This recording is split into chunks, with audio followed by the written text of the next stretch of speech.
The Philippines and South Korea have one of the most meaningful relationships in all across Asia. And no, it's not because South Korea is a huge investor in the Philippines, as we talked about in previous videos, nor is it because of the big influx of tourism and cultural exchanges, but rather one that dives deep in the two countries' history. You see, bilateral relations between the two were established on the 3rd of March 1949, making the Philippines the 5th country to extend diplomatic relations as a sovereign state for the Republic of Korea. But this is not where things get spicy. It was in the early 1950s when a war was being fought between North Korea and South Korea. North Korea had a backbone of strength in the beginning. After it initiated the war with support from China and the Soviet Union, it led a strong offensive battle. However, during these devastating and dark times, the Philippines were the 3rd country to ever step up and send troops to South Korea. They sent the Philippine Expeditionary Forces to Korea, or PEFTOC for short, a unit that eventually comprised around 7,500 troops. These men were led by highly competent commanders, many of whom had experience from combatants of prior years. They stayed in South Korea over a 5-year period, and among them were former President Fidel Ramos and 2 former ambassadors. But as the Philippines sent these troops to help South Korea, the Philippines was no better off as a country. It was still recovering from the devastation of the Second World War. Yet the Philippines understood the value of aiding a nation in peril.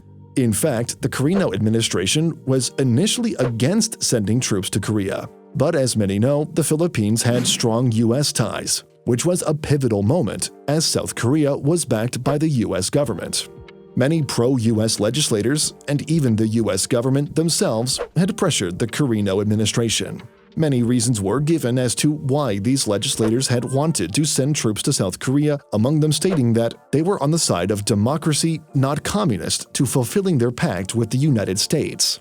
Regardless, when these troops arrived in Korea, they had limited supplies and even weapons that were largely outdated.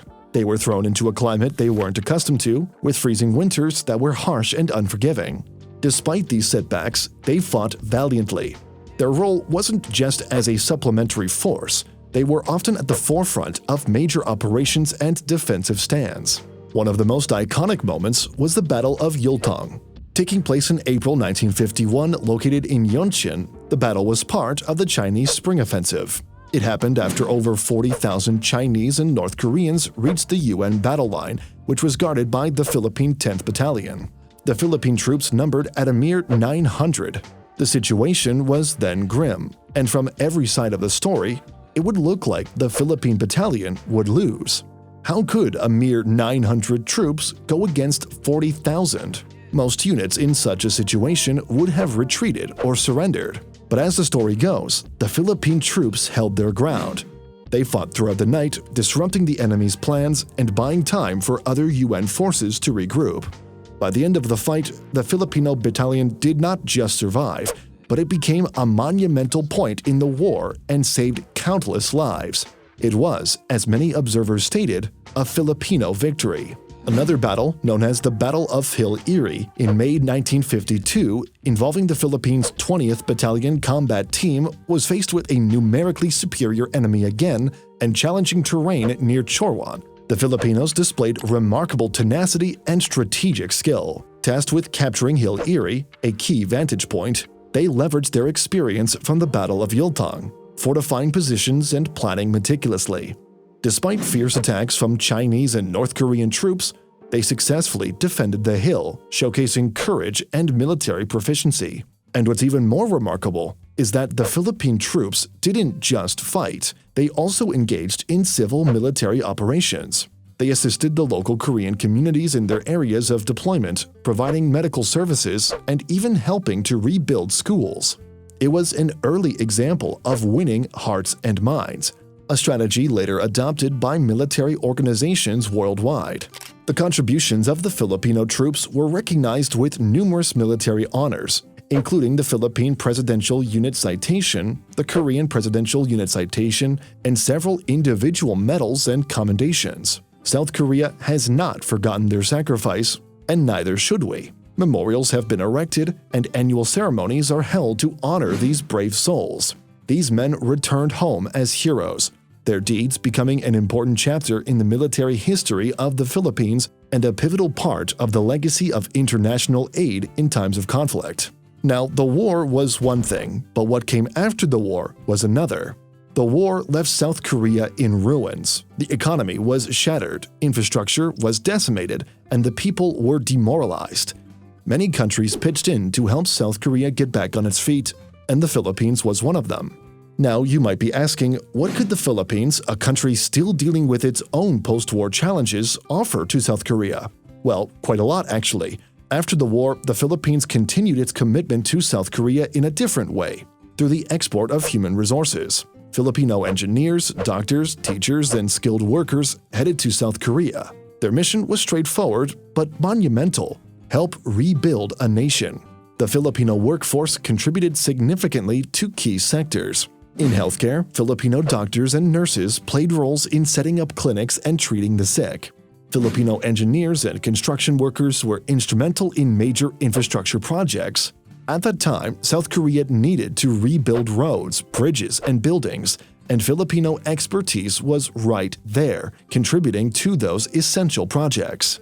And then there's education. Filipino teachers went to South Korea to teach English, a critical skill needed for South Korea to engage in international trade and diplomacy. They didn't just teach language, they also taught essential technical skills that helped young Koreans to secure better jobs. These educational exchanges also had a cultural component, fostering goodwill and mutual understanding between the two nations. Moreover, the Philippines assisted in policy development. Many may not know this, but Filipino economists and lawmakers were among those consulted during South Korea's economic planning. They shared lessons from the Philippine experience, providing insights into agricultural reform, industrialization, and economic policy. This was collaborative work at its best.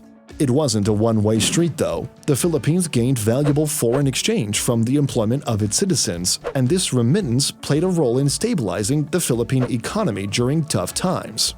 More importantly, the bilateral relationship established a strong foundation for diplomatic and economic ties that both countries continue to benefit from today. Now, why is all of this important? Well, because the Philippine involvement in South Korea's post-war rebuilding is a sterling example of how international cooperation can bring about astounding results. South Korea went from being a war-torn country to becoming an economic powerhouse, and the Philippines played a role in that transformation. Today, history stands the test of time. South Korea is one of the largest investors in the Philippines. Koreans, as visitors, are also amongst the highest in the Philippines. It is well known that Koreans love to visit the Philippines. Some go there for education, while others for leisure. Furthermore, there is also a huge defense relationship between the two. The Philippine Army continues to use some state-of-the-art fighter jets, naval ships, and land force equipment from South Korea.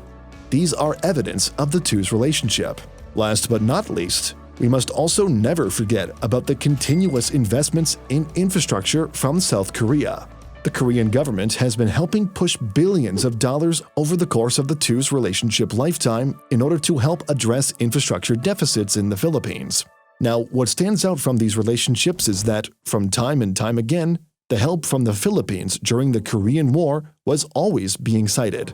This just shows how appreciative South Koreans are to the Filipinos who helped fight for the birth of South Korea. But anyway, do let us know what you think. Thanks for watching.